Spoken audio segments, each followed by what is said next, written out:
Well, thank you, Jim, and good morning, everyone. As Secretary Garner pointed out, the emerging green economy has received a lot of attention at both the national and state levels in recent times, and our nation's energy challenge provides the opportunity for a Made in America energy solution, and Kansas is ready to be a leader in that effort. We look forward to the new jobs, more wind power, and the stronger economy as a result.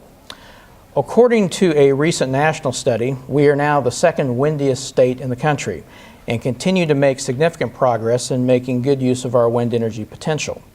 In the past 3 years, Kansas has tripled the megawatts available from wind power. Currently, we have a little over 1,000 megawatts of wind power online coming from wind farms stretched all across Kansas. We've passed landmark energy legislation that codifies the goal of major Kansas utilities generating 10% of their power from renewable sources by 2011 and increasing that number to 20% by 2020. And we continue to have companies from across the globe establish renewable energy manufacturing routes here in Kansas. Siemens Energy is building a new wind turbine equipment production facility in Hutchinson, which is expected to create 400 jobs. The Tyndall Corporation plans to construct a new facility to manufacture concrete base systems for wind turbines in Newton. This is projected to create 405 jobs. And just recently, the Jupiter Group, a manufacturer of wind turbine components, has selected Junction City for a new facility that will create 120 jobs. We've also made tremendous progress in transmission, a critical component in connecting our wind energy potential to the rest of the state and the rest of the region, and to make sure that we are moving that power to homes and businesses across our state and across the region. Only a few weeks ago, the Southwest Power Pool selected a major transmission project, the V Plan, to add to its list of priority projects. This is another huge step forward in the construction of the V Plan as we work to link our energy potential up. All of these accomplishments provide enormous benefits to the Kansas economy, which is especially needed as we work our way out of the recession.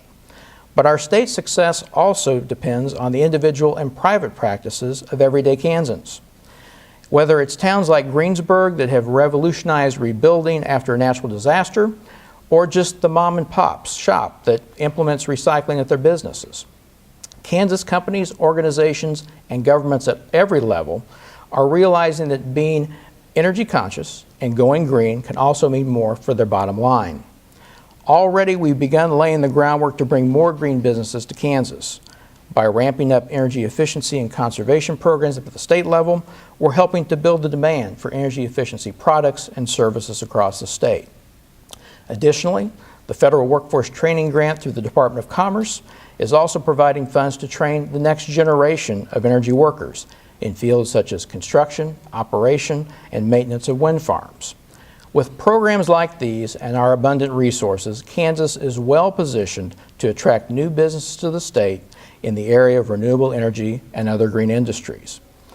But in order to know over the long term how well we've capitalized on the opportunities before us, we need to establish a benchmark, a point from which to measure our progress. And that's where the Kansas Growing Green Survey comes in. The survey asks Kansas employers, among other things, questions about the types of green jobs currently in their businesses and their expectation for the growth of those jobs.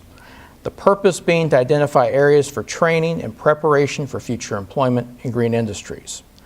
The results of this survey were very interesting and in large part bear out the optimism we have regarding the potential for building green employment. The information compiled through this process will benefit Kansas businesses, workforce development professionals, and state and local government leaders as they plan and prepare to meet the future employment and training needs of Kansans.